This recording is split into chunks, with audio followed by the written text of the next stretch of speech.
Welcome back, everyone, to the Space Station Alpha Soundscape Experimentation Lab. Um, the name will change with every video, apparently. Um, my newest album is going to be about the intersection of technology and humanity. And to get that started, I've very slowly started my first step at becoming a cyborg. I've got my microphone clipped to my beard, which actually was just the best solution I could find to have it pick up my mumbling, my occasional mumbling. So, today I'm going to talk about the history of my band, which goes back about 20 years or so. And I'm not going to go too deep into the prehistory, but I'll talk about each album and how I got into music, and give you some little previews into what's coming with the new album. So long ago, east side of St. Paul, I wanted to play the guitar, and my oldest older brother Eric, was already a great rock guitarist, and I think my parents didn't support the hobby early on. They wanted me to play music. They were encouraging me, but they wanted me to go in a different direction. So I got a Casio keyboard for Christmas one year, and I proceeded to learn how to play Iron Maiden power chords on it. So I wouldn't stop until I could play the guitar, and I started learning on guitars borrowed from my next oldest brother's friends, and eventually I got this with hard-earned money from some of my first part-time jobs that I had back then. Um, the problem with my early self um, self-driven music education was that music back then was very segmented socially. So if you were a rocker like me, um, you couldn't even listen to something else without being chastised or ostracized. So I missed out on a lot of good electronic music back then. Um, and yeah, let's see. I've got a cheat sheet here. Oh yeah. So because of that, I had a yearning later on in young adulthood to learn about all the bands that I missed out on in the 80s, like Depeche Mode and Pet Shop Boys and Yazoo and some of those groups on the pop side. And then on the more instrumental or techno side, or experimentation side, bands like Aphex Twin and Meat Beat Manifesto and the Orbital and groups like that. Uh, Especially in the early '90s, I got into that stuff. So I went into the era when I was beginning my music education with a deep desire to learn more um, about electronic music as I was learning classical guitar. And of course, if you study music, you learn about Edgar Varese and Musik Concrete and stuff like that, and the earliest electronic music that started. Um, well, as far as he was concerned, I think it was the 1950s, but the theremin goes back to the teens. The theremin was actually a burglar alarm when it was first invented to pick up the EM waves coming off of people who were wanted in the like military camps and so on. Anyway, I learned that from here's a plug for the History of Rock and Roll in 500 Songs podcast, highly recommended. Anyway, so back to the history of Space Station Alpha. Later on, in the next sort of chapter, I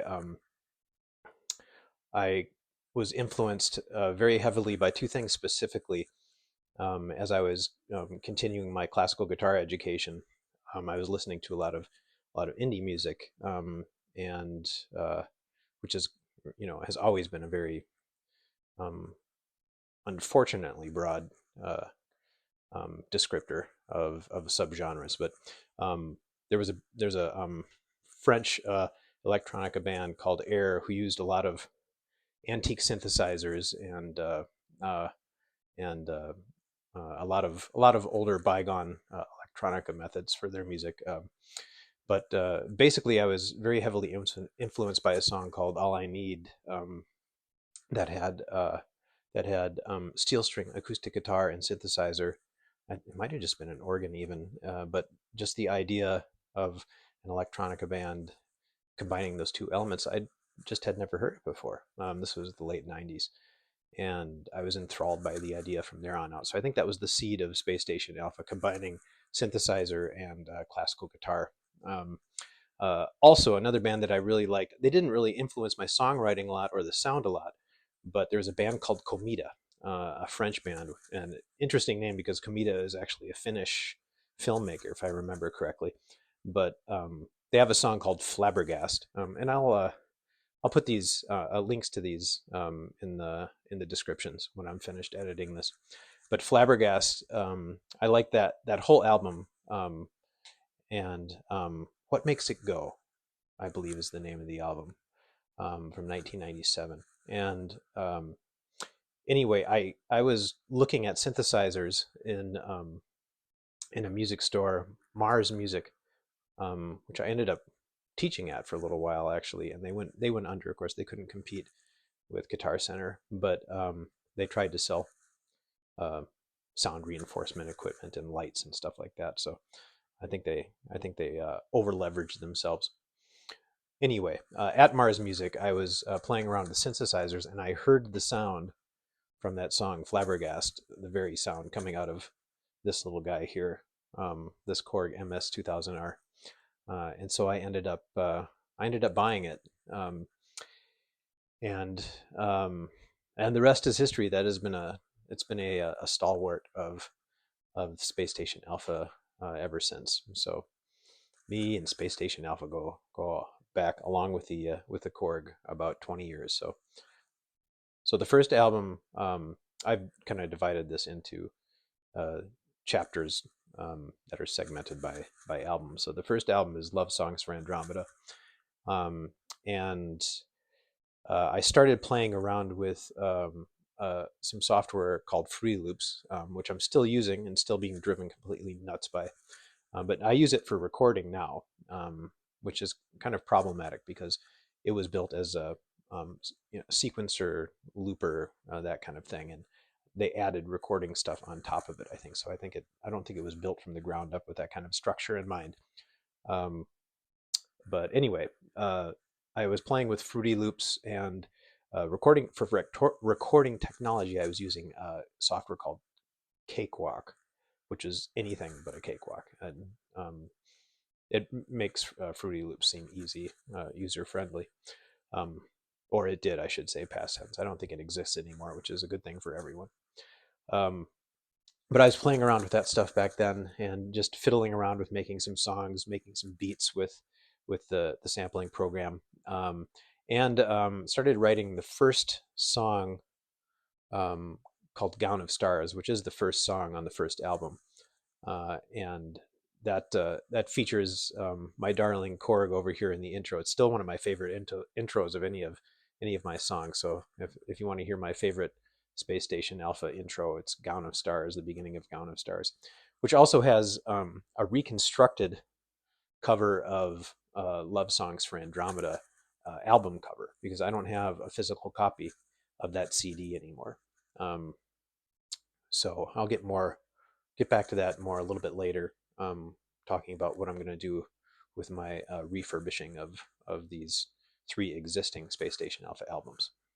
So Love Songs for Andromeda was finished in 2003, and released that summer of 2003. And released by released, I mean I gave it to my friends, um, and sadly sent it to places where it was thrown in the garbage, like Radio K and the Current. Um, um, I even went back to the Current, well, not directly, but I went to, as a member of Minneapolis Guitar Quartet, I went to NPR a few times and passed my CD along, maybe, or my CDs. I can't remember if it was different ones or the same one every time, but no dice. It never jumped along enough desks or made it into anyone's ear. So uh, maybe someday I'll still have a chance to hear myself on the radio. Um, Space Station Alpha, that is. Okay, so let's see. Where was I? Oh yeah, the the idea of gigging and these albums is kind of asymmetrical for um, uh, uh, because of how the instrumentation went. So the first album was all me, and because of that, live performances were problematic. But I still did one, and I might do some like it for the the upcoming fourth album. What I did was I made a mix of the songs minus the vocal and the guitar. So I had the synthesizer and the beats and the bass, and my friend Ryan West was nice enough to help me set up a gig at a place called the Stone's Throw in Eau Claire, which doesn't exist anymore. And he worked the CD player for me and played the karaoke mixes of it, and I sang and played. And I did a couple covers that I plan to um, bring back. I did Just What I Needed by the Cars, and I did a Depeche Mode song too. I can't remember which one off the top of my head. Um, and I might have done Back on the Chain Gang. I don't know. I'm going to for sure. In any upcoming performances I have. So I have a list of some covers that I'm going to mix in. I'm going to need to pad my videos. I'm going to run out of old songs to keep putting up here every week or two. So I'm going to do some cover songs, hopefully, um, to stretch out the time until I run out of till I have enough music to put up after I've run out of old songs to refurbish. I've got about 10 left, I think, something like that. And I'll talk about the refurbishing in a moment here too. So the second album was Flora. By the way, concepts. The first album, the concept was astronomy. The idea of love songs for Andromeda was the idea that the Milky Way and the Andromeda galaxy, the two closest major galaxies in this area, were, had a were deeply in love, and I thought at the time, I thought they were drifting apart from each other, which I believe I read somewhere, and either that has been corrected or was under argument back then and hadn't been settled. But now I think it's clear that they're drifting towards each other, and around the time the that our sun will die, Andromeda and Milky Way will merge. Okay, that's enough astronomy. Sorry about that. Um, so anyway, yeah, the first album, Love Songs for Andromeda, was astronomy based. The second album, Flora, was all based off of concept album on the power of growing things, plants mainly. Thus the title. And the third album, Fauna, was mythical animals with superpowers, and the stories around that. Um, Very fun, kind of more tightly woven with the theme and the concept. So I started songwriting for Flora in 2004, and it's all the albums kind of have a different feel because of a different instrumentation makeup as far as live musicians and recording musicians. So the first album was all just me. The second album was a real band setup, and it was the only album that we gigged extensively on. So there was Will Kemperman on drums. He's also the drummer on the third album, Fauna. There was Kim Sioka on backup vocals and synthesizer when we played live, um, and me on guitar and voice, of course.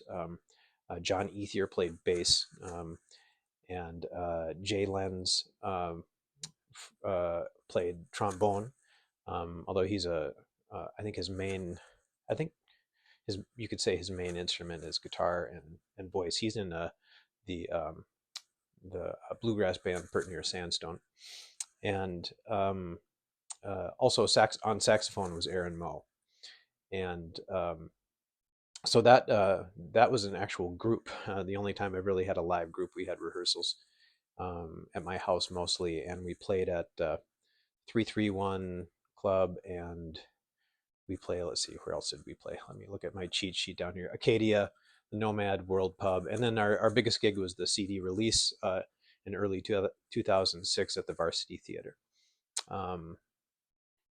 And a gig that was kind of hard to come by.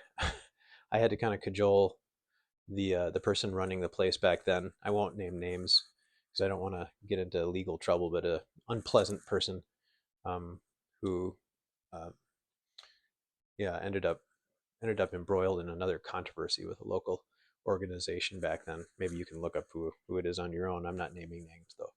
Anyway, so I got that gig, and it was a raw deal. Like we had to give away the first $500 at the door or something like that before we got a penny. So we didn't make any money. And I had to invite personally. I had to recruit two other groups to get the gig going, which I did through MySpace. So that dates it for you. um, and But it was a great gig. I thought it went very well. I used a Lepetri classical guitar with a Highlander pickup put in that a long-term friend and guitar repair guru Marty Reynolds put in for me. Um, yeah, so that was that album, recorded on Cubase. So I had done away with Cakewalk. Cakewalk might not have existed by then. I'm not sure. But Cubase Lite is what I used to record that one. I think I was still using Fruity Loops for some mixing, and they have a irresistible horde of plugins that are really nice. So I'm still being tormented by FL Studio. Um, so then there was a long layoff between that album and the next one. 2006 for Flora and 2019 for Fauna. Although it was all almost completely done by 2018. And That one was kind of a mix of the process wise a mix of the first two, but it was more like it was the only album that was done in a studio, mostly for the whole thing. Um, so Will Kemperman again on drums, and unfortunately the bass player. I did some of the bass on synth myself, but a lot of the bass lines were played by a great music student from Normandale Community College, where I teach, and I can't remember his name right now, but I'm going to find it out. I'll add it. Yeah, I'll update the description and put his name in there. He was great. Um, and Aaron Moe's studio was where a lot of it was recorded. There was a guest guitarist, Ben Gattegno, who highly recommend his stuff on YouTube. He's an incredible classical guitarist, but also virtuoso country blues player. And he was nice enough to come in and do a solo for the Dolphins and the Pearl from Fauna. So yeah, the project coming up, tentatively, I'm calling it Many Machines on Ix, which is a reference to Dune. But the many machines idea is, as I mentioned earlier, the idea of the concept being the intersection of the biological and the technological, and you know, with AI and quantum computing coming along, the idea that there could be a sentient artificial life is not out of the question. So there's going to be a lot of Blade Runner esque inspired, maybe android stuff, but also exploring the idea of how we're biological computers anyway. So some of that will be explored as well. And what is consciousness? I think that's one of the most interesting things when you think about artificial intelligence and possible constructed human constructed life. When does it become conscious? And you can't help thinking like, well, what is my consciousness? And of course, we all have the human reflex to wonder about consciousness passing on, and does consciousness continue after the mortal coil is loosed. So um, yeah, a lot of fun stuff will be explored. So um, I'm kind of just padding my algorithm here, honestly. But I did go through the trouble to put up the guitars for this video to decorate the studio. So give me a like for the hard work. And thank you to those of you who have watched all the way to this point. Um, all my Space Station Alpha cadets, I appreciate you, and especially you, Mom. Love you, Mommy. She's the only one who comments, and that's fine. I don't mind that at all. Very, um, very interesting comments. So yeah, I'll have a new a note about the refurbished songs. I wanted to talk about that a little bit. So I started the reason I started doing the refurbishing project, and started putting stuff up on YouTube, was because of the James Webb Space Telescope. Basically, when it came out in um, the summer of 22, they kept talking about gravitational lensing, and that's a lyric in "Cruel Gravity," the song from the first video I put up from Love Songs for Andromeda. So I couldn't resist finally getting my song out there, since the telescope was out and everyone was talking about gravitational lensing, and I'd been singing about it for so long. So um, then it took a while. I just did that to do it, and then a year later I started really um, putting out videos regularly of all the old work. And the stuff from the second and third album was never really complete in my mind. The second album, uh, because I was a band leader for the first time, and rehearsing and getting gigs and playing the gigs, I didn't really finish um, the orchestration instrumentation for those. And kind of the same thing with the third album. It kind of the process for finishing the third album wrapped up in a way I wasn't really pleased with, and I didn't have time to flesh out everything. So basically, it's about adding guitar, synthesizer especially, and backing vocals. So that's what I've been doing to the songs from the second and third album. The first album, there's not much to add to, really. But I've been remastering all of them, re-EQing them so they pop a little bit more. All right, so that's that. And in a few days, I'll have a new video out of an old song. So thank you. Oh, and one more thing. I forgot to mention where I got the band name from. So around, I think it was 1999 or 2000, when the International Space Station went up, I didn't have that name yet. And the first astronaut on board said, "I have set foot on Space Station Alpha."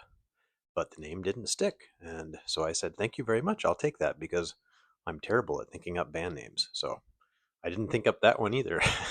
And that's where the band name came from. See you soon.